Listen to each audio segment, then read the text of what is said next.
Sony is basically telling us who this is for, right? And that's the same type of people who buy the 1DX Mark II, the D6s, which are the sports shooters, right? They're the ones that would actually use 30 frames per second and would need the 50 megapixels for cropping for wildlife, right? Tony Northrup says all the time, and it's like no matter like what lens you have, you can never like quite fill the frame with your wildlife, right? So they're really gonna appreciate the 50 megapixels because 50 is obviously overkill for like maybe a print, even a really big one. But once you factor in lens sharpness and once you start cropping down on your image, then like maybe it becomes more like 24, right? So that would actually be very useful. If this is A1, will they have an A7 or A7R5? Like, will that be a thing? If this is going to be like their new action camera, because the A7R4, how many frames does that have for shooting? It's like 24.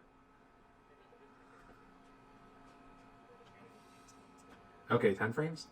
Well, regardless, like compared to 30, that's a lot less. So will their action camera or like will this sports camera line just disappear? I feel like this is the sports line, right? So I guess the hierarchy is like the A7R, S, and just like no suffix line, they shoot at 10 frames per second. The A9s shoot at 20 frames per second, and then like the A1 series shoots at 30. So it's like a tier of like how many frames you need. What's the A9 III gonna look like? Is there even going to be an A9 line going forward? So the argument for the A7R4 is still there because you have the megapixels.